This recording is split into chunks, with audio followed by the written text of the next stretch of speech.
What is the perfect business model? Of course, that will all depend on who you ask and on your personal preferences. But it's definitely very possible to make an exceptionally strong argument for dropshipping. This is a business model that has huge advantages over selling your own products, over becoming an affiliate marketer, and certainly over making money from adverts. It has all the strengths of each and none of the downsides of any of them. This is a business model that allows you to work from home and earn passive income, while at the same time building a big brand for yourself and selling real physical products. So, why isn't everyone getting involved in dropshipping already? Why do so many people still choose to make money as an affiliate marketer instead? Well, the answer is simple. A lot of people still don't know what dropshipping is or how to get involved in it. Of course, this video series is going to change all that and help you to understand what dropshipping is, why it's so beneficial, and how to get started with it. By the end, you'll be running your own dropshipping business, making money by selling products with your branding on and without having to spend any money up front or take any form of financial risk. Didn't I say it was the perfect business model? So, exactly what is dropshipping? Dropshipping is technically a fulfillment model. Fulfillment in a business term, of course, means delivery. So, in this sense, dropshipping is the manner in which orders are delivered to customers. Normally, selling a physical product means that you need to buy numerous items and then sell them at an inflated price. The way you would normally do this is as a reseller.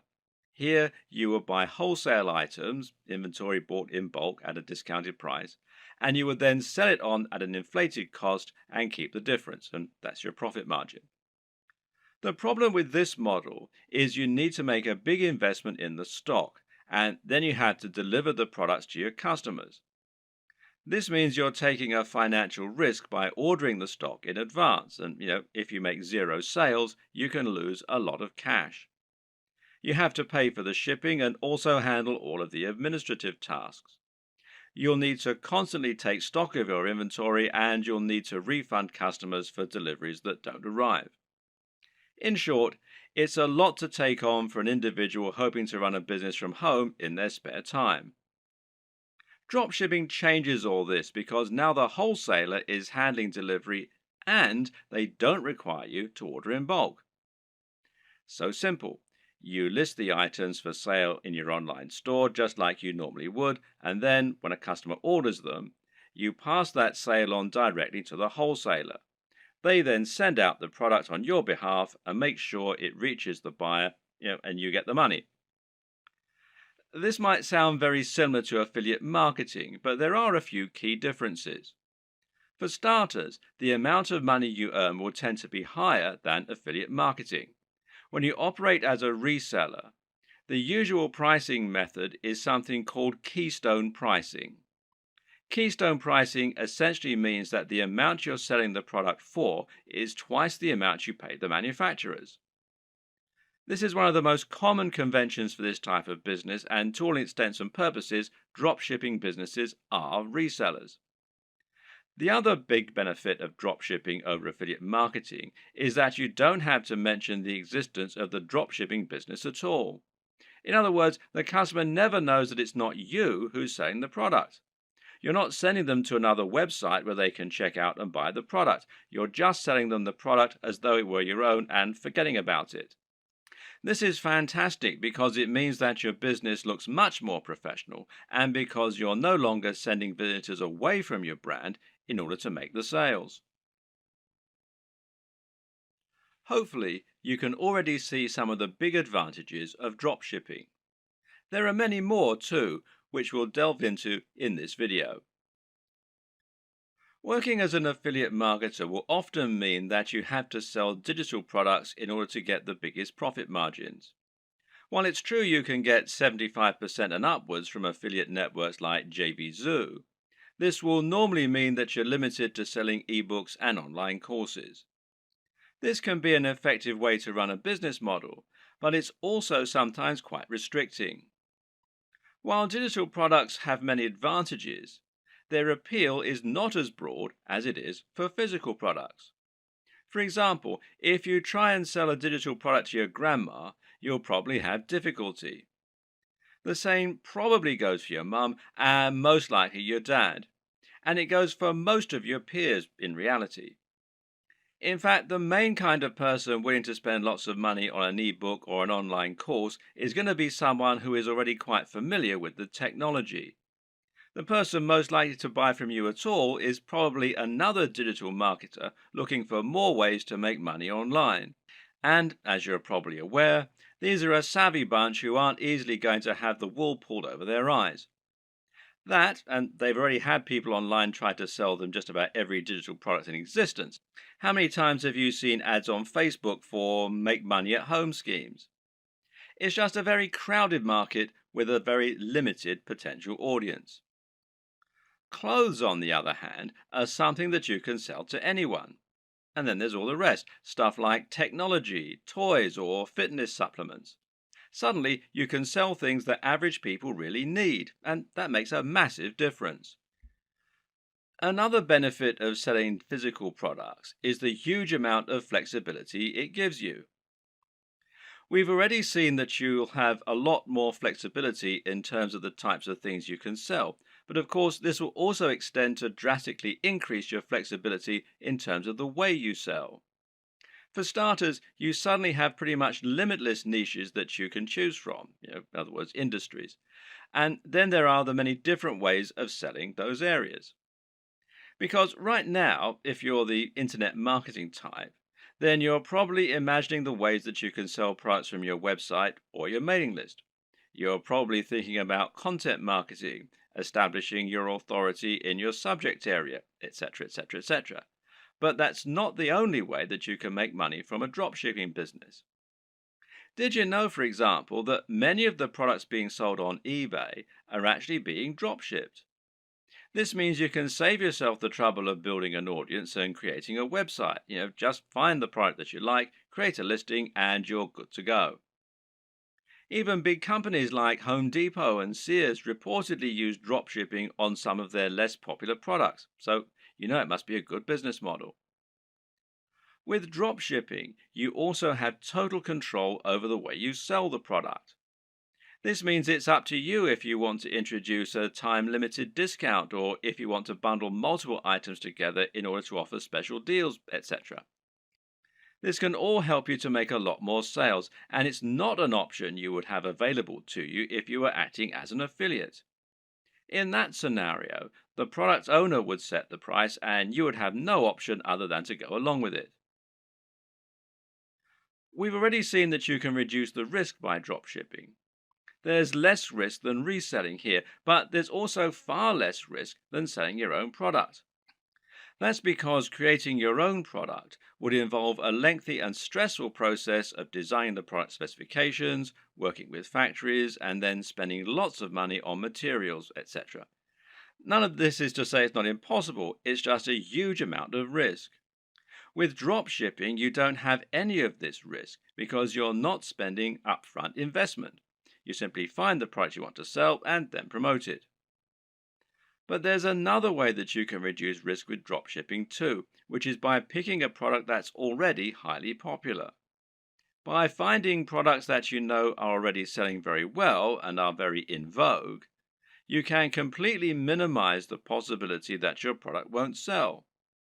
Now you're selling products that will sell in droves. You just need to find the people who are buying and make it easy for them.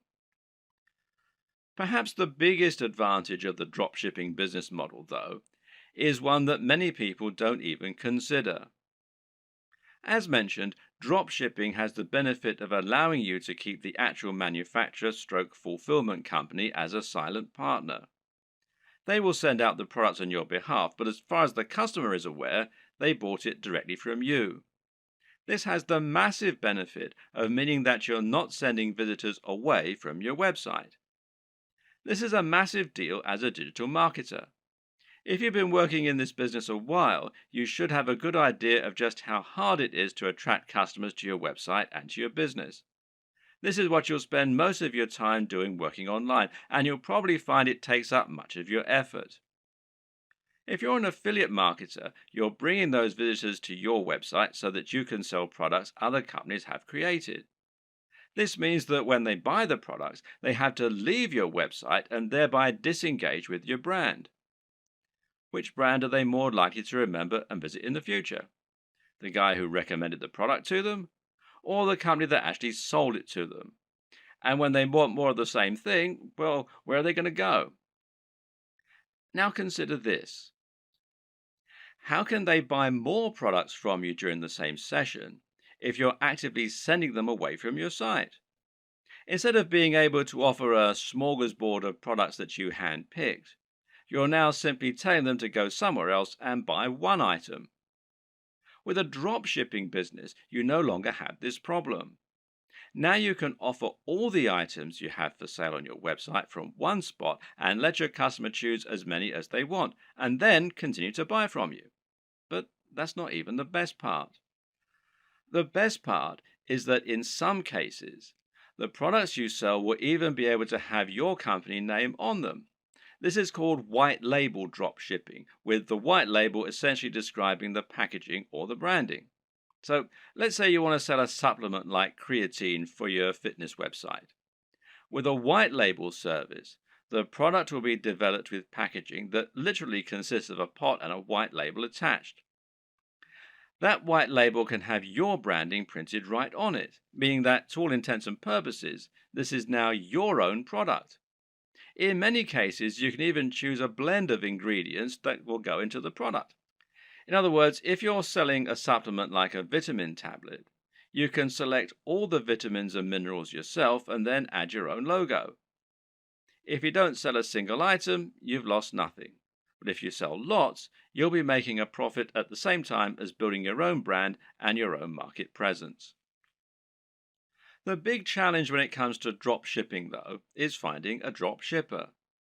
This is very clearly a business model that has more benefits for the marketer, and so, of course, not everyone is going to be eager to offer their services. How do you go about finding a drop shipper when they're in such short supply? Well, there are a number of options. But with any digital business, we tend to prefer keeping things simple and cheap.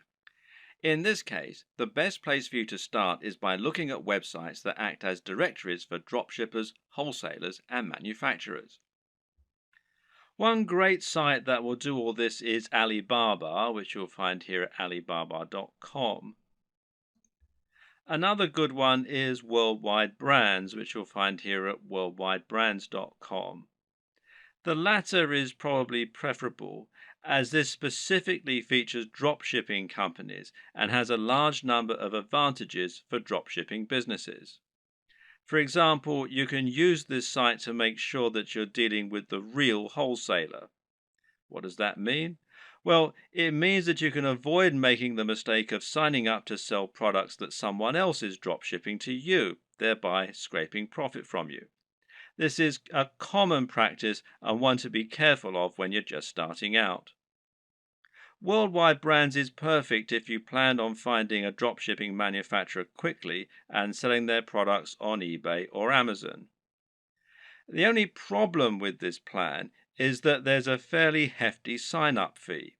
Currently, it costs $249. Okay, so that's not astronomical, and this is a lifetime membership.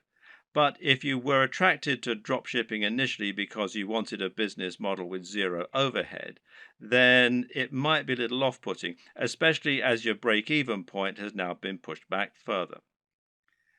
So there is a free review, though, at the time that I'm making this video. So another option is to try Thomasnet, which you can find here at thomasnet.com. which, like Alibaba, has a selection of different types of manufacturers and wholesalers selling different types of products and different types of services. Makers Row, which is makersrow.com, might also be worth checking out. Some other paid options include SaleWho and Dober, and a great free choice is Wholesale Central. Failing that, another good strategy is just to search Google. When you know the type of product you want to sell, just try searching for that product on Google with the word dropshippers and your location. So if you're hoping to dropship clothing in the UK, then you can just search for clothing dropshippers UK, and you can see it brings up a whole load of different ones here. And one that I looked at earlier was this one, fashiondropshippers.com, which seems to do exactly what we want. Or perhaps you're looking for a white label supplement dropshipper in the US. In that case, we can search white label supplement dropshipping US. And amongst a lot of the ones here, which you can see, one that we find is Vox Nutrition, which you can find here, voxnutrition.com. And it lets us do exactly just that. And it's pretty simple and straightforward method, and there are more and more businesses like this springing up all the time to meet demand. Vox Nutrition will handle formulation, production, and fulfillment on your behalf, making things nice and simple. The third and final strategy for finding your online dropshippers is just to contact the companies you like directly. Find manufacturers for products you'd like to sell and drop them an email. Better yet, try messaging them via LinkedIn or a similar avenue and see if you can get them to respond that way. This way, your message will stand out from their crowded inbox. You could even visit stores in person and ask the owner if you could have the contact details for the company that sold them X product. And this works better for smaller, privately owned stores, of course. If the company doesn't already offer the drop shipping services you're looking for, then just explain to them the benefits and why you would like the opportunity to sell their products in this manner. In many cases, they will acquiesce and you'll be able to start selling a product that other online retailers don't have access to. Another tip for finding manufacturers that you can email directly is to look on eBay. Search for a product you'd like to sell, and if you notice there are lots of people selling the exact same item, then this is a sign that they're using a dropshipper. It could then be a relatively simple matter for you to track down that original manufacturer and contact them so that you can try to do business with them yourself. Note that many wholesalers and manufacturers don't have a great online presence. This means it can be necessary to dig really deep in Google or try looking at trade magazines and papers instead in order to help find your potential partners. When you're dealing with dropshippers, it's crucial that you do your homework and look and act like a professional. Now, here are some tips to help you do just that. First of all, you'll need a resale certificate. Not all, but many dropshipping companies will want proof that you're a real retailer and not a consumer before they do business with you. Their concern is that consumers will simply claim to be dropshippers or resellers so that they can get items on the cheap. To provide this proof, you might need an EIN number for your business if you're in the United States. And you can find out more here at the IRS website. The URL is quite long and complicated, so if you just go to Google and type in apply for EIN online, you'll be redirected to this particular site. Now, in other countries, obviously the regulations are different, so you need to look at the tax authority for your country. But again, a search in Google should be enough to point you in the right direction. You might also need a resale certificate, and you can find out more about those at this site here, which is wisegeek.org/what-is-a-resale-certificate.htm. If you're going to speak in person, then it can also be a good idea to familiarize yourself with all the terminology regarding dropshipping so that you don't sound like an amateur. You should also look out for fake dropshippers. When choosing dropshippers, there are a number of businesses you need to look out for. These are not really dropshippers in the truest sense of the word. You need to avoid these companies as they won't always get you the best deals and they might not be able to offer you the same kind of value as other organizations. Be aware of companies that want ongoing fees, which real dropshippers don't require. Likewise, be careful of companies that also sell directly to the public. These companies often aren't really drop shippers so much as resellers who are just trying to trick you into making a bulk order. While monthly fees and direct commercial sales are warning signs, there are a few caveats and requirements that you may need to go along with. We've already seen that many dropshipping companies will require you to provide a resale certificate, and likewise, you might find that you need to apply for an account before you can begin using their services. And this will normally involve filling out a form and explaining the nature of your business, and so on. Now, some companies also require you to place a minimum order for your first sale. This is another strategy they can use to drive away consumers, as well as merchants who are just window shopping and may not use their products in future. So, for example, you might have a minimum first order of $500, which is a little bit contrary to the entire concept of dropshipping, as you'll now have a bunch of inventory sitting around and the potential risk of losing that upfront investment. So, what can you do? Well, the best advice is to ask if you can use this initial expense as credit. Pay the first $500 and then use that amount in order to offset future sales until they've paid the full amount off. Drop them an email or speak in person to discuss this option. A lot of people just starting out are going to be very eager to find a partner to work with and will feel privileged when they get a positive response to their inquiry. It's an exciting feeling and certainly a compliment being given the go-ahead to sell on behalf of a manufacturer. But at the same time, you also need to be a bit discriminating in your choice. Don't go for the first company that's willing to work with you. Make sure they're actually up to scratch. One thing to be careful of is quality control, and in this regard, you often get what you pay for. Be sure to ask the company what quality control measures they have in place in order to prevent problems like defective products and faults. Likewise, speak with them regarding their delivery times and packaging. Remember that it's your reputation that's going to be riding on the quality of their products and service, so you need to ensure that you're happy with it. Another tip in this regard is to always ask for a sample of the product. If you have demonstrated their ability to sell and they truly are a big business, they should see it as a very small investment to provide a sample of what they're selling. And if they won't, then order a product yourself as a customer. You really don't want to put your name to anything that you haven't personally checked out first. Now you have the basic idea of how dropshipping works and how you need to get started, you can begin to think about how you're going to build your own business. This all begins with choosing your product and choosing your industry or niche. The product, of course, is going to be the item that you intend to sell, and this is going to be dictated by the industry or niche that you choose to enter. An industry or niche is the subject matter that you intend to write on and the industry that you want to operate your business in. This is important. The choice is going to impact on everything from the price of your products to the type of person you'll be selling to the type of businesses you'll be working with. The reason we call it a niche, or niche as some people pronounce it, when talking about an online business, is that a niche is a particular category. This is not only your subject matter, but also the type of person who is going to be reading your content. It's very important that you choose this correctly because the niche will affect the size of your potential audience.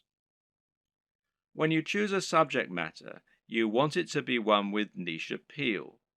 This means it's aimed at a particular type of person who is specifically interested in that type of thing. An example of a niche might be knitting. Now, if you have a blog about knitting and you sell knitting paraphernalia, only people who are interested in knitting are going to read your blog and buy from you. This way, you've cut out a niche for yourself rather than trying to appeal to everyone. That in turn means that you have drastically reduced the amount of competition you're facing.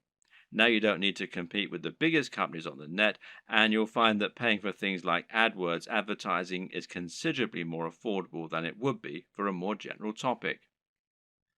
Likewise, getting to the top of Google for relevant keywords like buy knitting gear online is going to be far easier than trying to get a general e-commerce keyword like shop online. The latter will put you up against mega companies like Amazon and pretty much every other online business on the net. But the problem with choosing a niche topic is that sometimes it can be too narrow, to the point where no one is interested in buying from you. If your niche is puppies with 3 legs, then you're going to have a very small number of amputee puppy owners who can buy from you. You'll find it relatively easy to dominate the search engines and to be the #1 supplier of products in that area. However, once you've sold to all 200 readers, well, you've pretty much reached the limit of what you can sell. On the other hand, a niche like fitness may be considered too broad. Buy fitness clothes online is a hugely popular search term that companies like Sports Direct, Sweaty Betty, and Mountain Warehouse dominate. Even ranking for search terms like how to build muscle is going to be very difficult.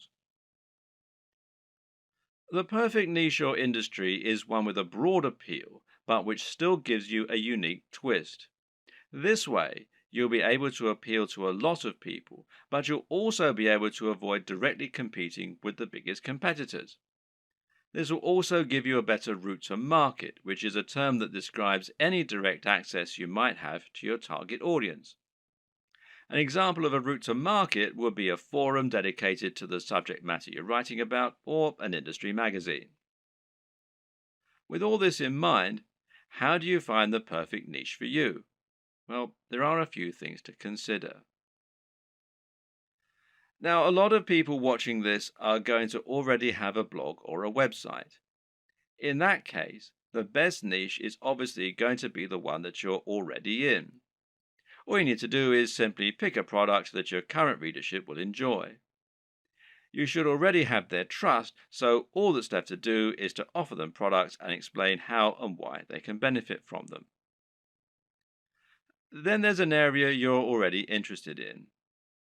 This will often align with the last point, but you should always pick a niche that you find personally interesting.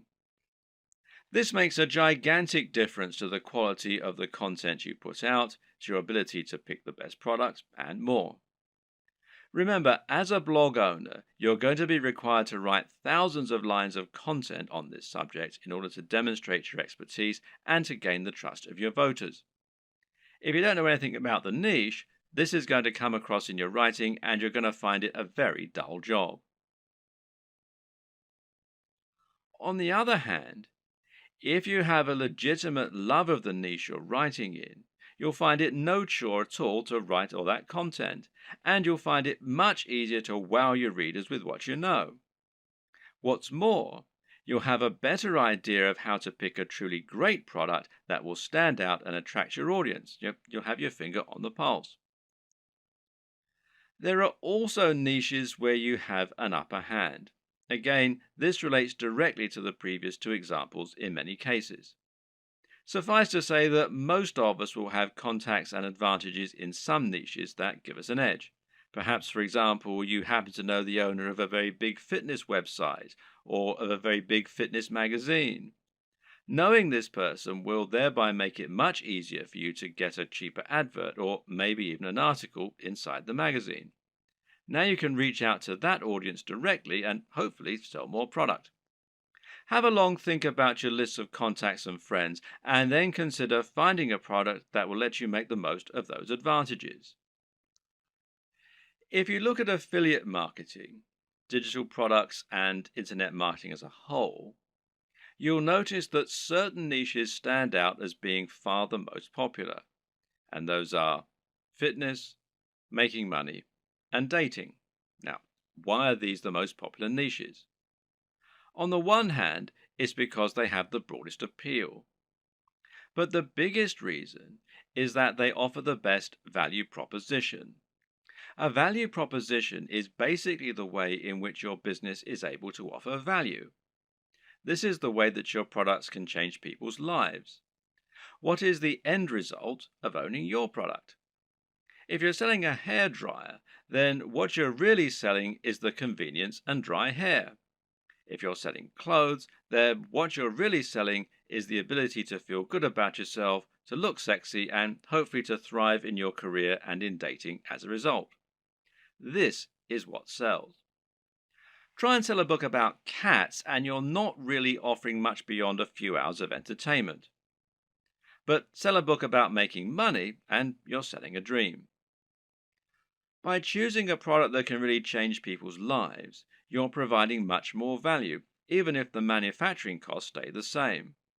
Now, this lets you charge more and make more money as a result, and it basically comes down to the niche. In order to tick all these boxes, one strategy you can use is to target a sub-niche, a niche within a niche.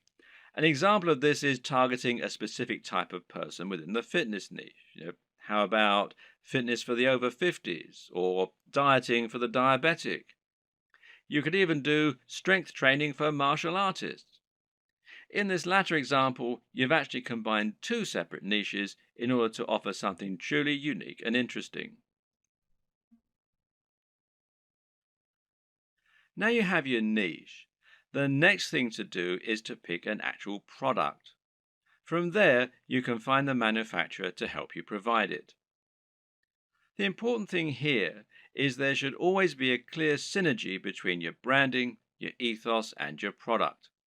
That is to say, you should have a real affinity with the product and be selling it as an extension of your mission statement. What you must not do is simply find the first product you can sell within your niche and then go out and try to sell it. An example might be to create a fitness website, build an audience, and then sell a really basic protein shake that is already well known. Can this work? Well, sure it can, but why would people bother to buy from you when there are countless other sites where they can find the exact same thing, or when they can buy it down their local high street? Likewise, if you're selling a product that is obviously not your own and is so generic, it can actually hurt your trustworthiness. It's clear that you're trying to make money, which isn't a bad thing in itself, but you're not offering any unique value in return. You're just saying, oh yeah, and why not buy this generic product while you're here? On the other hand, if you can find a product that is somewhat new, somewhat different, and that mirrors your personal approach to fitness, to business, or whatever your niche is, then you can sell something that you really believe in and can get excited about. And this is something that will come across and make itself apparent for your visitors too. This is one reason why it can be so great to have a hand in helping design the product, as with a supplement, for example, where you get to choose the ingredients. Similarly, you can make money from selling a product that is a little lesser known and that you find particularly interesting and exciting. The best brands will be the ones that can grow with you. Find a company that's doing something new and exciting and express that you'd like to work with them. From there, you can then focus on growing and building your business. And this will help you to form a real relationship that's mutually beneficial and that your customers can appreciate too. Of course, there are many smaller considerations to keep in mind when selling your products. Should you sell a consumable, or should you sell something that will last a long time?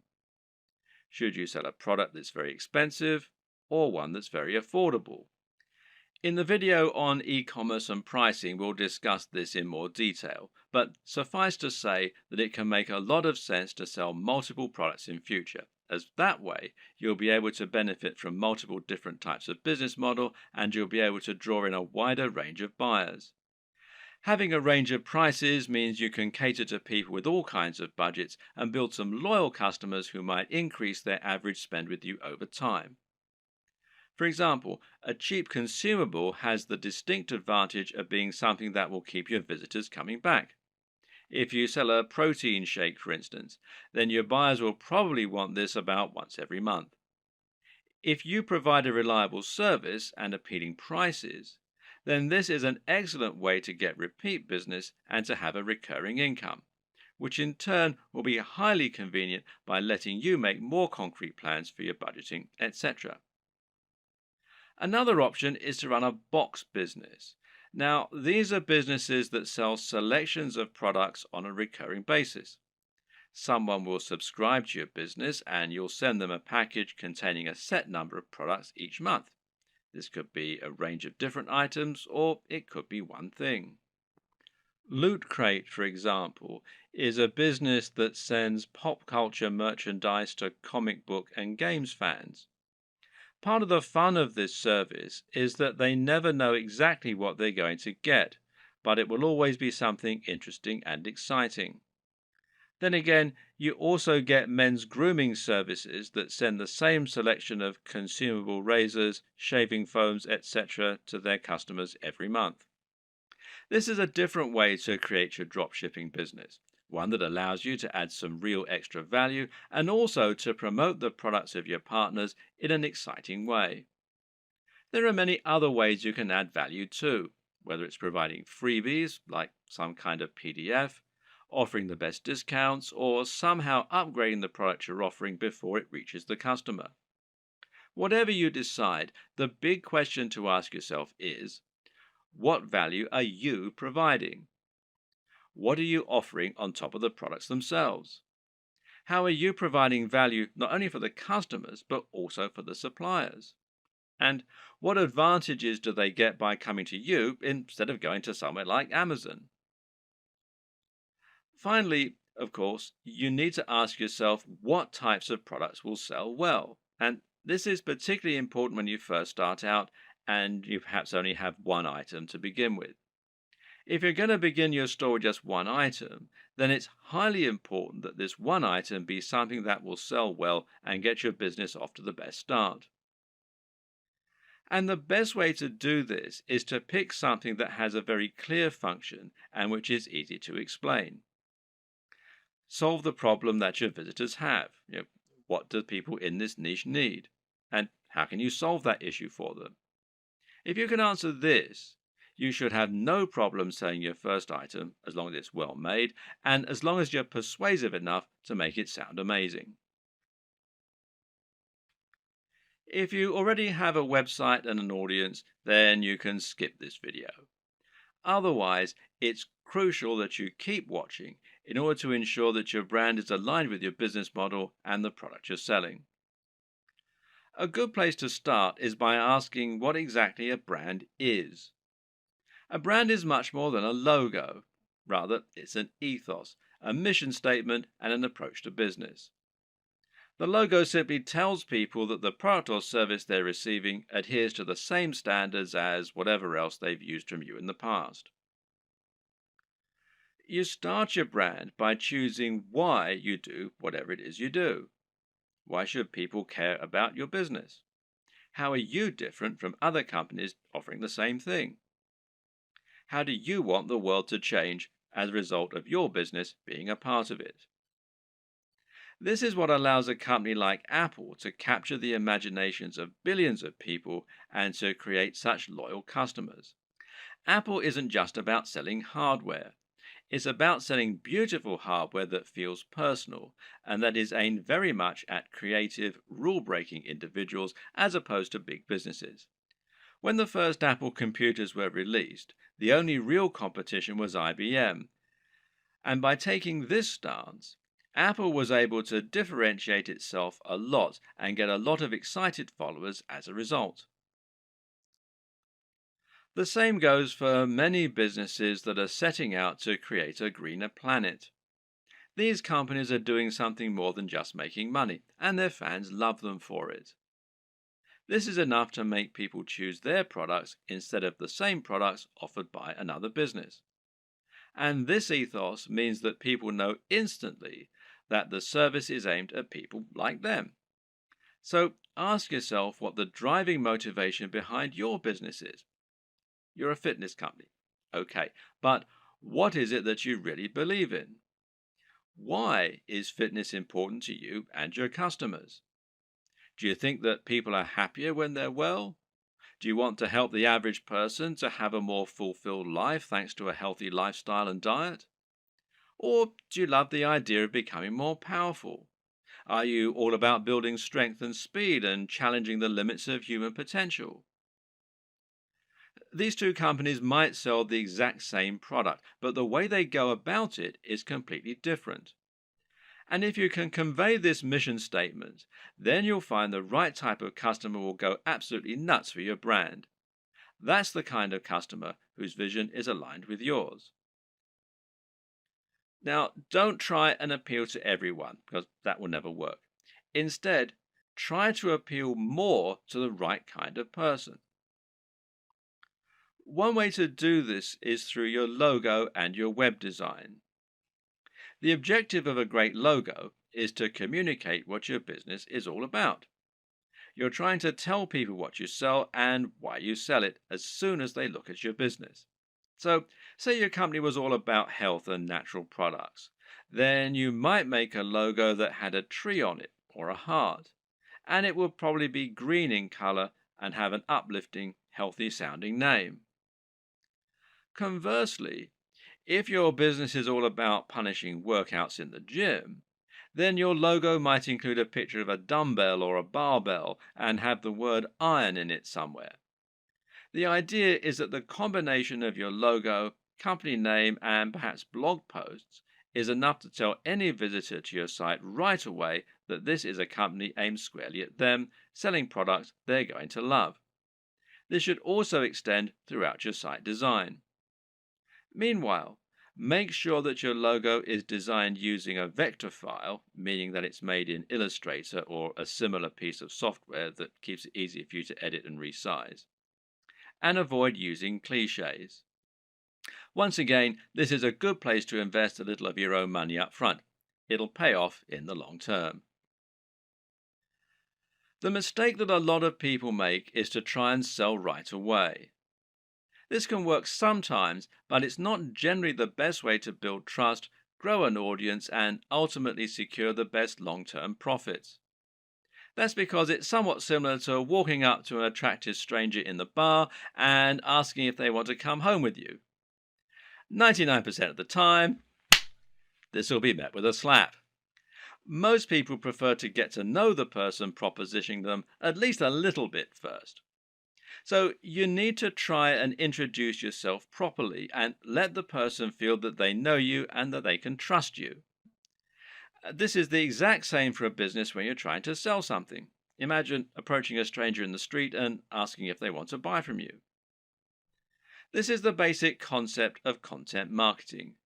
To build an audience of people who love your content and who trust your opinion so that you can convince them to buy the products you recommend and so that you can keep bringing people back to your site time and time again, giving you multiple opportunities to make a sale.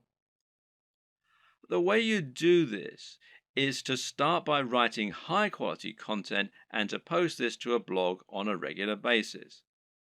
The more you write and the more you research your subject matter and make it different and interesting, the faster you'll build a dedicated audience you can sell to.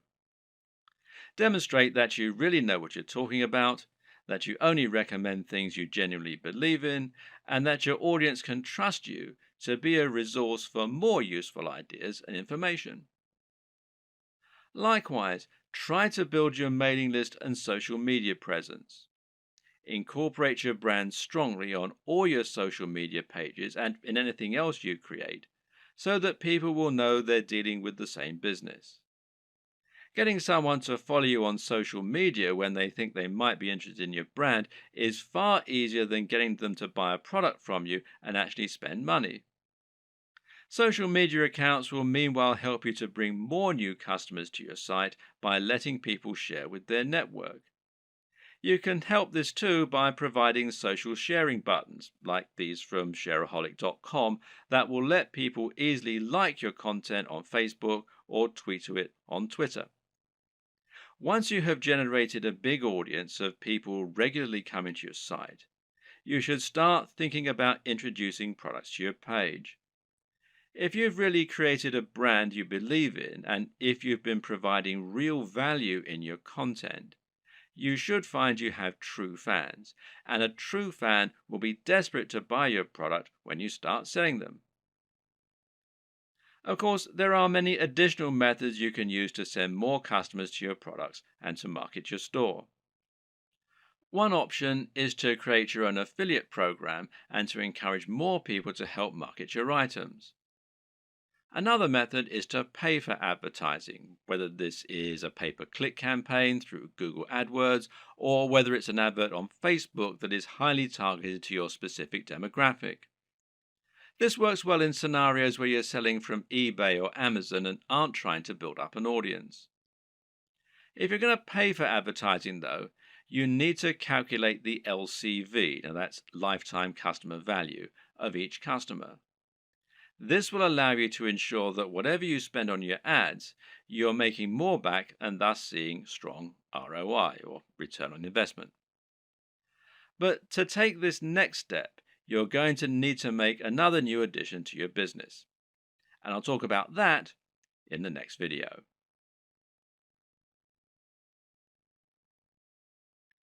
Once you've chosen your products and niche and built an audience, the next step is to create your own e-commerce store. This is an online storefront where you can show your different items and encourage sales.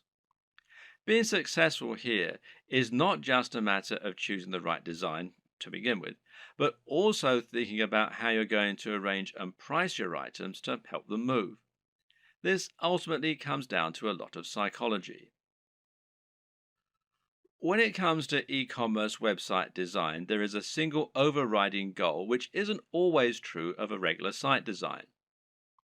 Of course, that objective is always to try and increase sales and increase profits, and this is probably actually more important. You'll also want it to look attractive, to be functional and easy to use, and to represent your brand in the right manner. But this is really just in service of creating a web design that helps you to make more sales. This means every single element in your site design should be encouraging more sales and pointing users in that direction.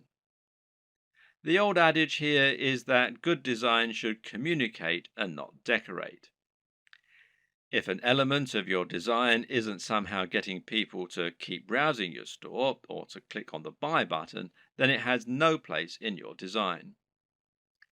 If you use the right development company or a good e-commerce builder or template, you should find the experience and expertise of the professionals informs their decisions and results in the best possible turnover and profits for you. In this regard, it's always worth spending a little more on a professional theme or on a proper development company. Unless you're a professional designer yourself, you won't be able to compete with an entire organization made up of experts who have the very best tools and the most experience. And any lack of professionalism in your site design is going to reduce the trust in your brand and make visitors less likely to buy. An e-commerce store, more than any other design, needs to look professional and have a sense of polish and sheen. The easiest way for most digital marketers to create their own e-commerce store will usually be to use a WordPress theme like WooCommerce. Now, WooCommerce is a theme and plugin combination that will transform an entire WordPress site into an online store. And this makes managing your store just as easy as managing any WordPress website.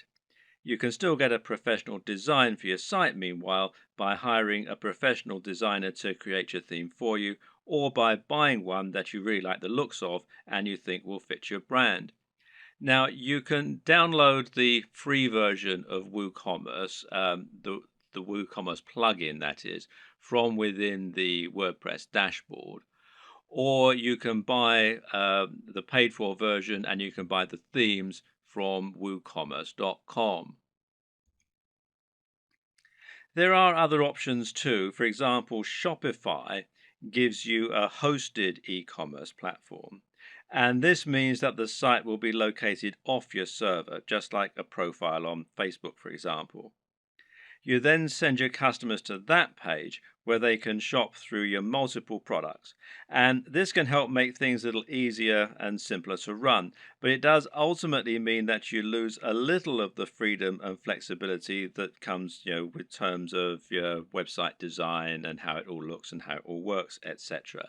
And there are local versions, the Shopify.com if you're in the US, Shopify.co.uk if you're in the UK, and there are some other local versions as well. Now, do bear in mind that this is a paid for service, but there is a 14-day free trial at the time that I'm making this video. Either way, through choosing a well-known platform such as one of these, or Magento, which is magento.com, or BigCommerce, which is bigcommerce.com, will mean that you can find a large amount of support, free themes, plugins, and more that will help you sell. And some of these features can be incredibly useful, such as the ability to add widgets right there on your blog that promote your top items, for example. So don't steer away from the big players. Using these methods will help you to generate more sales by having a professional looking and performing website. Nevertheless, it's still always useful to understand the theory and principles behind it so that you can continue to implement best practices yourself, especially when it comes to aspects that fall outside the realm of design, such as price. Now, here's how the right combination of pricing, positioning, and design can help to make your items sell more effectively. And the first is contrast. Now, contrast can, of course, be aesthetic, and making choices such as using red buy buttons against a white background is a great way to make a particular element stand out and get more clicks. And this also comes down to color psychology, but we won't go into this right now. The other type of contrast refers to the way that you position items next to one another, with the objective being to place expensive items next to cheap ones. Why? Because this makes the cheap items appear even more affordable and the expensive items appear to be even more premium. Now, let's say you have a $10 tie next to a $50 tie.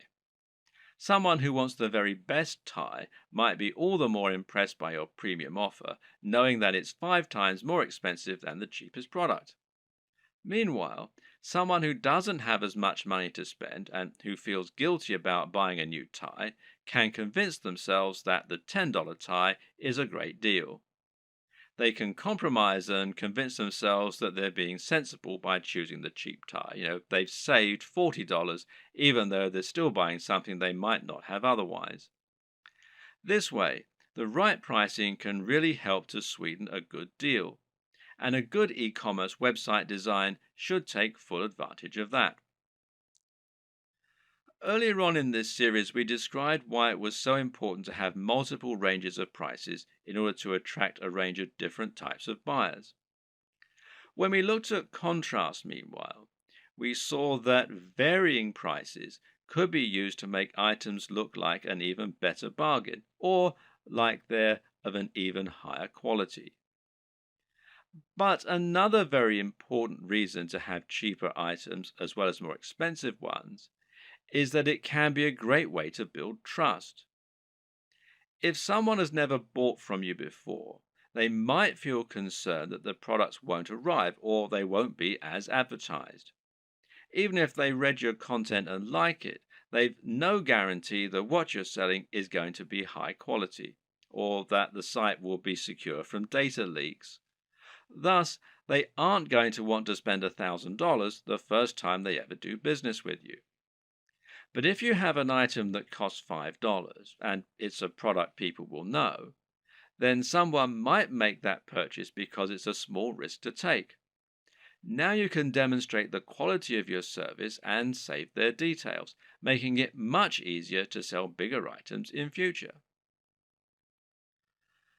Another tip is to think about your top sellers and your smallest sellers and use this to inform the design of your store. Now, this is something that physical stores do a lot. They'll place their biggest drawers right at the back of the store. This way, people will come in to buy the thing they want, but to get there, they'll have to pass through all of the smaller items that you're also selling along the way, and hopefully they might buy something. Meanwhile, if you have items that aren't selling at all, then you can find inventive ways to make the most of it. Packing it in as a free incentive, for example, or selling it at a very discounted rate is a way to bring more people to your online store.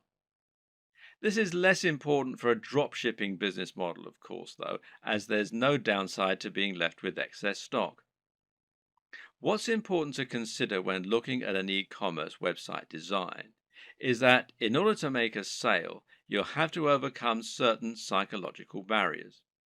This is actually often the most important step in making a sale. These psychological barriers include such things as customers not wanting to spend any money and not being bothered to go through the process of checking out. Good e-commerce website development should take this into account first and foremost by making it as easy as possible for your customers to make purchases. This is why Amazon's buy with one click feature is so instrumental to their success. At the same time, webmasters need to make the most of customers who have already overcome some of these barriers.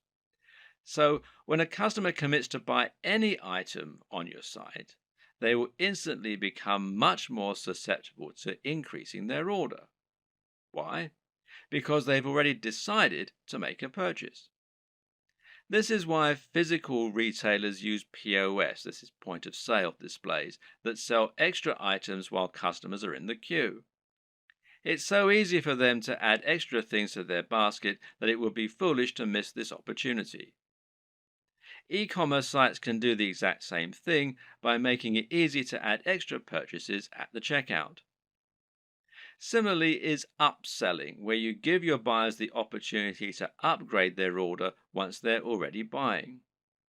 Once they've committed to buy, tell them how for just $10 more they could have the very best service or product instead of the cheaper but ultimately inferior option they're currently buying. It's the smart decision after all. Sometimes a buyer will want some of your items but not all of them. Other times they'll want to combine multiple items but won't want to pay extra for shipping or to pay full price when they're essentially buying in bulk. Thus, letting your customers combine their items into a single large order can often encourage more sales, and it's known as bundling. What's great about bundling is that it can also be used to sell additional items that they perhaps wouldn't otherwise have bought. Adding extra items to bundle packages is also a great way to shift unsold stock.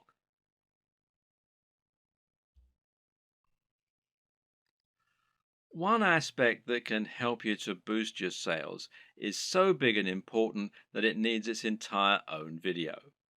And that's your persuasive writing. This is what you use to sell your individual items in their store listing, but it's also what you use on a sales page to promote items that are of a particular high value and that you really want to shift. The first and most important tip is to capture the attention of your readers as quickly as you can. This means you should use a bold statement, perhaps capitals, and you should address the reader directly. Now you can get the body you want, and that works much better than a quick workout for burning fat. Asking a question is also a common and effective method because it forces the reader to engage with the text by thinking about the answer. Hence, are you sick of feeling tired and unfit? The problem with this, though, is it can seem a little too obvious as an in-your-face marketing technique. An even better strategy, then, is to use a narrative structure for your opening. In other words, structure your text like a story. That way, people will want to know what happens next, and the text will seem inherently much more interesting. This is true because we're so used to reading stories. We've been listening to stories for centuries, and as a result, they're always an effective tool for getting people to listen. They're also easier to make emotionally resonant. A great opening might be, I was unhappy with my body and looking for answers. Little did I know the solution would lie in an ingredient found in most diets already. You should also use headers and enable skimming. The reason this point is so important is that most people are in a huge hurry, especially online. Attention spans are short and no one wants to wait around to read a huge ream of text that's just trying to sell them something. Another way around this issue is to make your text skimmable. A good way to do this is to use lots of headings. Ideally, a visitor should be able to just read your headings and still understand the entire pitch. Addressing the reader directly is particularly useful because we have evolved to pay attention to things we think concern us. At the same time, though, you should also take this further by thinking of more ways that you can use to make your text personal. In particular, this means using a personal interest story. Explaining how your product works by saying how it has helped someone else or even you.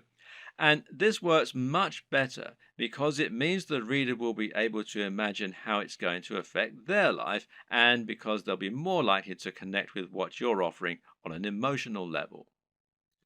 Earlier in this series, we discussed the importance of value proposition. This is something you should always keep in mind when selling. How do you make the product applicable to the reader? How do you give it emotional weight? Well, try to get them to imagine what life will be like once they have your product, and this will make them want it more. When someone reads your text, they're going to know you're trying to persuade them, and so they'll be on the defensive. They'll be thinking of all the reasons why what you're saying probably isn't true. But you can combat this by addressing each concern in your text. Try and second guess what the reader might be thinking, and then explain why this needn't be a concern. This also means trying to come up with solutions to the most common barriers to sale. These are the psychological barriers that prevent people wanting to buy, such as the risk element. We've already seen one way you can get around that by selling products from a trustworthy site and selling cheaper items first. Another tip is to make sure you have a full money-back guarantee. This is something people won't often use, but knowing it's there will help you to make many more sales. You can also try to combat buyer's remorse, which means taking away the feeling of guilt people get by spending money. Using the contrast technique is one way to account for this. Another is to describe your product as an investment.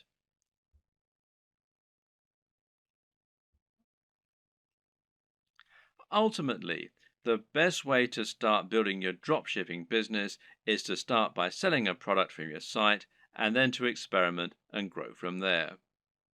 The exact strategies you use are going to depend usually on the nature of your website, your audience, and your goals.